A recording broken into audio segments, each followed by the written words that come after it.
Maniqueísmo, esse é o tema do programa de hoje. Estamos de volta para mais um bloco de discussão sobre o assunto, né? Falávamos das dicotomias e dos maniqueísmos em direito penal do inimigo, direitos humanos só para humanos direitos, todas essas questões hoje que se colocam entre o bem e o mal, entre aquilo que a gente vai chamar de um lado é bom, o justo, o outro lado é o mal, desde que o que está proferindo o discurso, obviamente, sempre está do lado do bem, o outro está do lado do mal. E o Dino ia responder algo para Catherine sobre Machado de Assis, para engatar na sequência. Bom, eu acho que a questão do Machado é a sutileza com que ele trabalha determinados temas.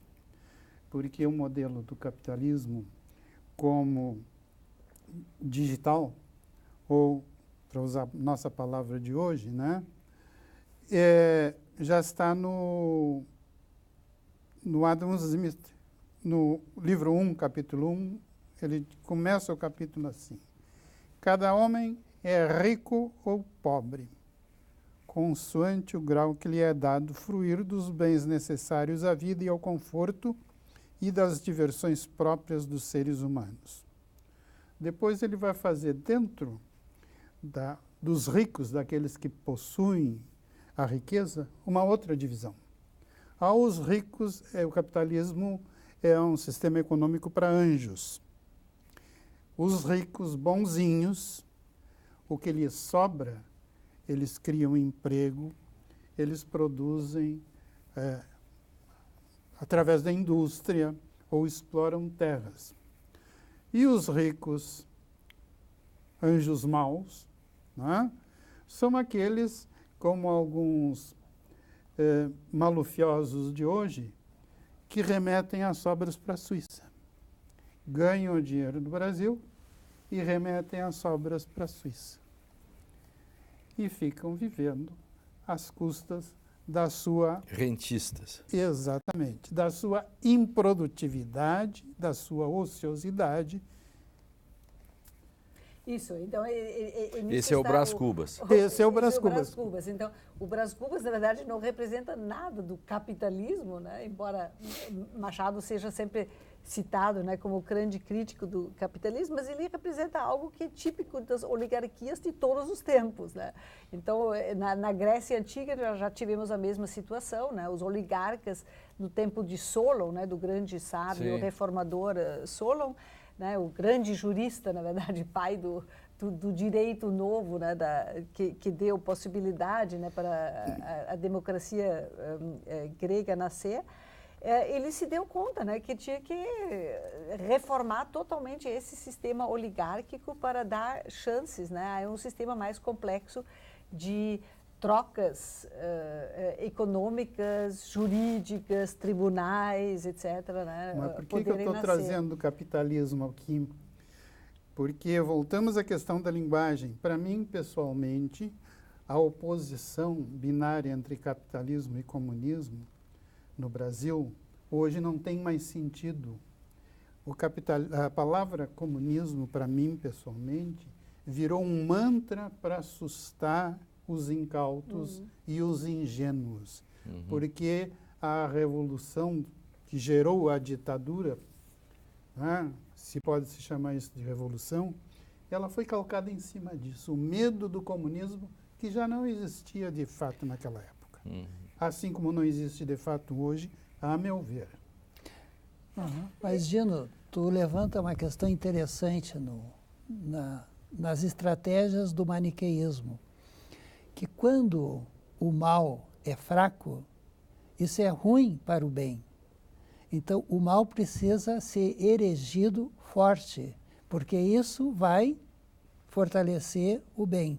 Veja, toda a questão da reforma e da contra-reforma é quando no Ocidente a Igreja Católica cristã erigiu a força do demônio. Depois vem todas as inquisições, né, que já vinham, mas se acirraram. o barroco, ele fortalece o demônio, né? O barroco missioneiro, né? As esculturas do demônio são fantásticas, né?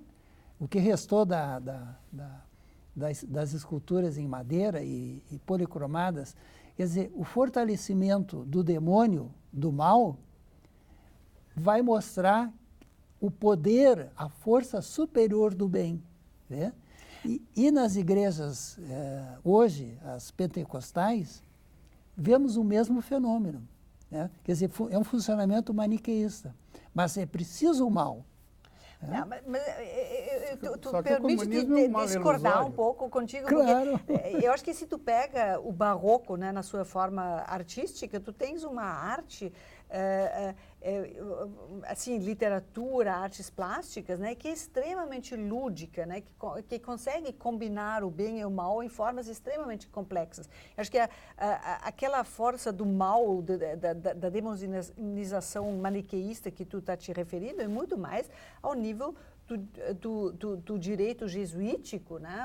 Lá realmente tu tens as simplificações que permitem esse pêndulo extremo, né, entre extremos, de demonização que serve às lutas políticas, né? Eu acho que na expressão artística, ao contrário, tu tens formas de expressão multidiscursivas, ou como diz o Bakhtin, né, dialógicas, né, extremamente complexas, que conseguem mediar, né, entre o bem e o mal com um humor, né, que o demônio é copresente, né, tu tens quase uma sensibilidade psicanalítica, né, da representação do demônio como uma forma de expressão do nosso desejo. Então, a arte, na verdade, ela sempre foi suspeita, né, para a igreja ou para os ideólogos, para os jesuítas, que queriam tirá-la de campo, porque nela aconteciam esses diálogos que depois viabilizam o Mas é nesse Freud. período que o demônio ressurge de um modo diferente. Porque para os gregos, o daimon, né, era uma força integrada, né?